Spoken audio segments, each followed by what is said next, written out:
하다가 끝나겠습니다.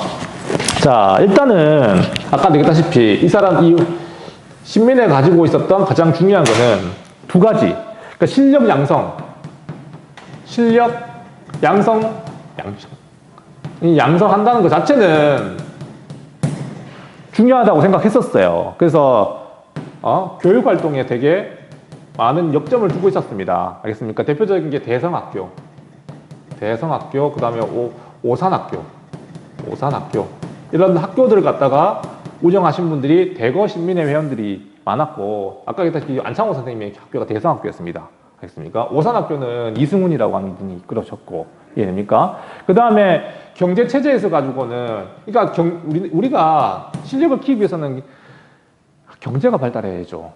알겠습니까? 자본주의 국가, 자본주의 체제를 따라가야 될 거 아닙니까? 알겠습니까? 그 당시 유럽 애들이 다 그런 거였으니까. 그 다음에 평양 자기회사 세워가지고, 평양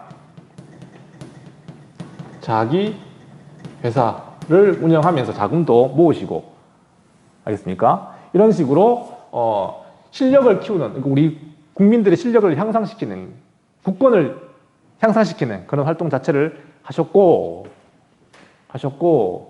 벗어난 거 아니죠? 잘 되고 있나?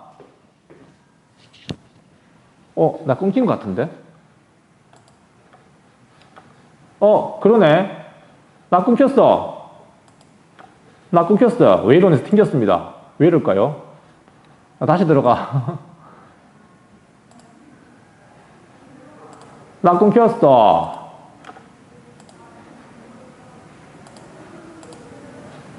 아이고.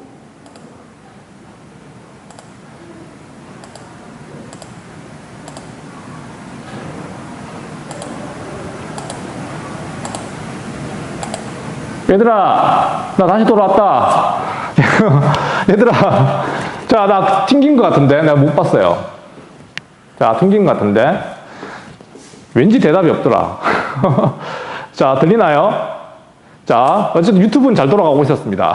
그러니까 유튜브가 더 안정적이야. 어떡해. 자, 그렇고요. 자, 네, 다시 이제 소리가 들리네요. 네, 소리 들립니다. 이게 누구 소리야, 이거? 자, 누구 소리지? 황동민 씨. 자, 부스럭대지 말고 화면 켜십니다. 자, 어쨌든 실력 양성. 목소리가 왜 이러노? 이것도 중요한 거지만, 신민회가 가지고 있는 가장 중요한 특징은 뭐라고? 이 사람들은 무장투쟁 자체를 갖다 부정하진 않았다고. 그러니까 독립을 완성시켰어. 그러니까 나라를 구하기 위해서는 일본과 끝내는 싸워야 된다는 거야. 이게 동시에 해야 된다고 생각했던 거야. 동시에. 이해됩니까? 자, 그래서 무장투쟁 준비. 무장투쟁을 갖다가 준비해야 된다. 지금부터라도 준비해야 된다. 지금 당장은 국력이 약해서 싸울 수 없지만 일본과 싸우기 위해서는 우리가 군대를 일단 길러야 된다고 생각했던 거야. 이해됩니까? 그래서 국내에선 가능할까 불가능할까? 불가능해요. 그러니까 정밀병이 일어나고 난 뒤에 국내에서는 거의 의병 활동 자체가 거의 박살이 났다시피 했기 때문에 남한 대토벌 작전 기억납니까? 그렇기 때문에 국내에서는 활동 자체가 불가능했다고요. 조금 더 넓힐게요. 와일드하게 넓혀줄게요. 자, 그래서 만주에다가 독립운동 기지를 건설하십니다. 그게 바로 이 경학사라고 하는 겁니다. 경학사. 너네 아까도 얘기했지만 우리 해외에다가 목소리가 작게 들려. 미안해. 그것 때문이다. 그런 거 즉각적으로 나한테 얘기해 줘야 됩니다. 이제는 좀 크게 들릴 거예요. 네. 저 마이크가 지금 캠으로 들어가게 되면 그렇게 되더라고.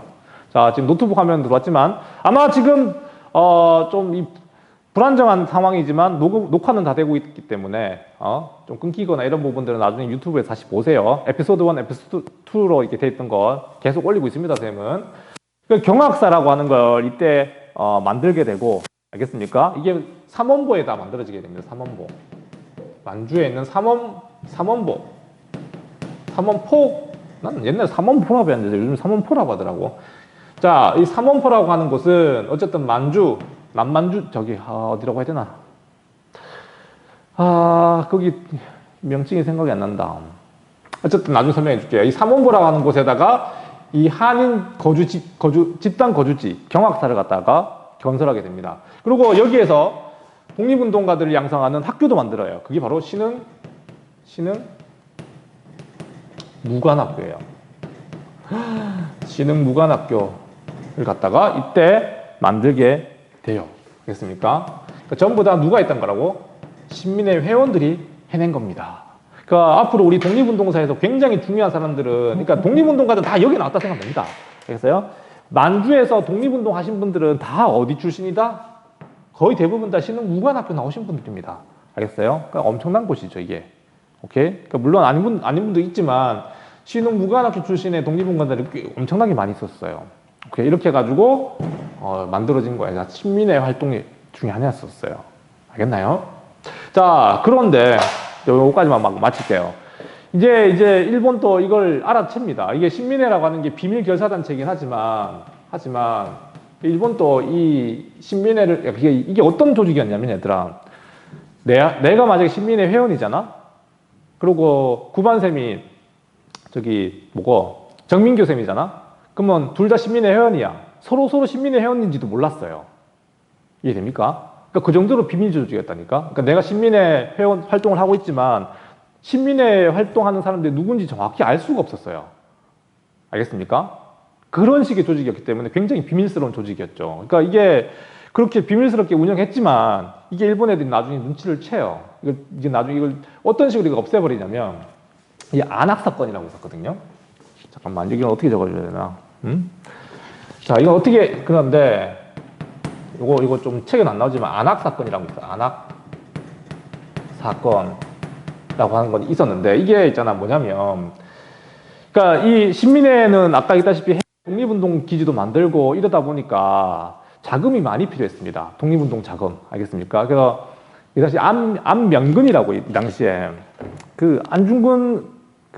안중근 의사의 친척이에요. 사촌 동생입니다. 안명근이라고. 그러니까 사실 황해도라든가 요 정주 지방의 그 지역이 중심이었거든요. 그 당시에 이 신민회 회원이 제일 많았던 지역이. 김구 선생님도 거기가 고향입니다. 알겠어요? 너네 김구 선생님도 지금 여기 안 적어놨지만 신민회 회원이었었어요.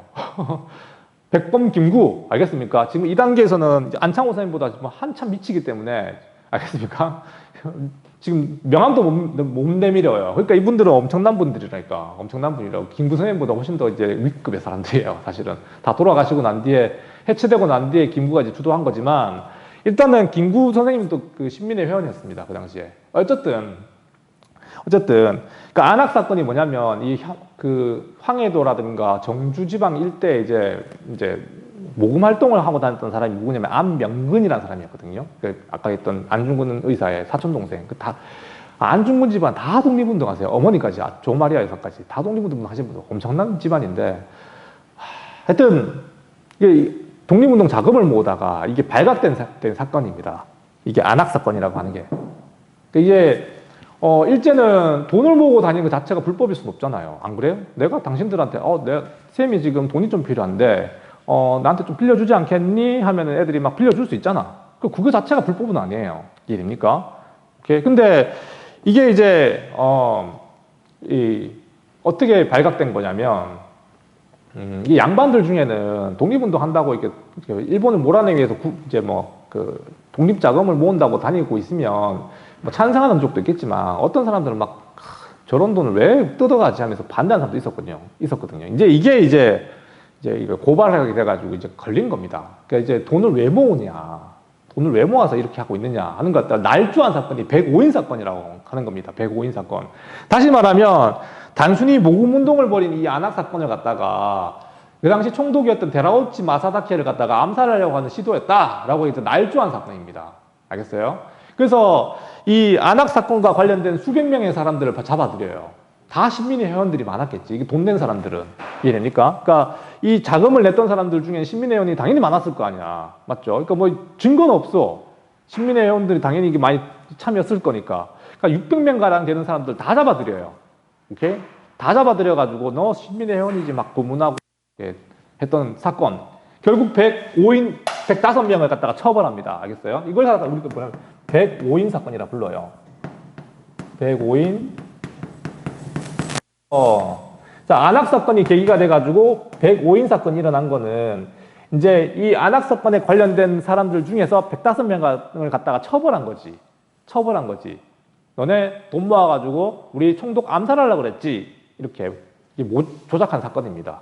당연히 이 조사해보니까 그거 관련 없으니까 다 무혐의로 풀려났죠. 그렇지만 이것 때문에 신민회 자체가 큰 타격을 받게 돼요. 이해됩니까? 그러니까 신민회가 이것 때문에 사실상 국내에서는 활동 자체가 어려워지고 해체되게 됩니다. 알겠어요? 그러니까 이분들 전부 다 만주로 건너가게 돼요. 이 당시에 안창호 선생님도 붙잡힙니다. 알겠어요? 안창호 선생님도 이 당시에 일본에 붙잡혀가지고 옥중 생활을 하시죠. 하시다가 어쨌든 이게 무혐의였으니까. 알겠어요? 이게 혐의가 없어서 풀어주게 돼요. 3년 뒤에 풀려나게 되는데 이때 이제 미국으로 건너가시게 되지. 미국으로 건너가시고 거기서 이제 너네 알고인지 모르겠지만 흥사단, 원래는 국내에서도 흥사단 활동했었는데 흥사단은 다시 조직하시고 1919년에 아까 우리가 얘기했다시피 3.1운동이 터지니까 다시 이제 임시정부를 구성하시게 되셨고 그게 너네가 알고 있는 대한민국 임시정부입니다. 알겠어요? 너네 그러니까 신민회를 모르면은 대한민국 임시정부가 어떻게 탄생했는지 정확한 뿌리를 알 수가 없는 겁니다. 알겠나요? 너네 중학교 때 배울 때는 3.1운동 공부하면서 그냥 상해 임시정부가 만들어졌다 이렇게 띡 나오지만 사실 뿌리는 여기서 시작된 거다. 알겠나요? 그래서 중요한 겁니다. 자, 어쨌든 105인 사건으로 신민회는 해체되었다. 여기까지만 알고 다음 시간에 계속 나가도록 할게요. 끝. 다 듣고 있는지 모르겠다. 자, 여기까지입니다. 나가면 됩니다.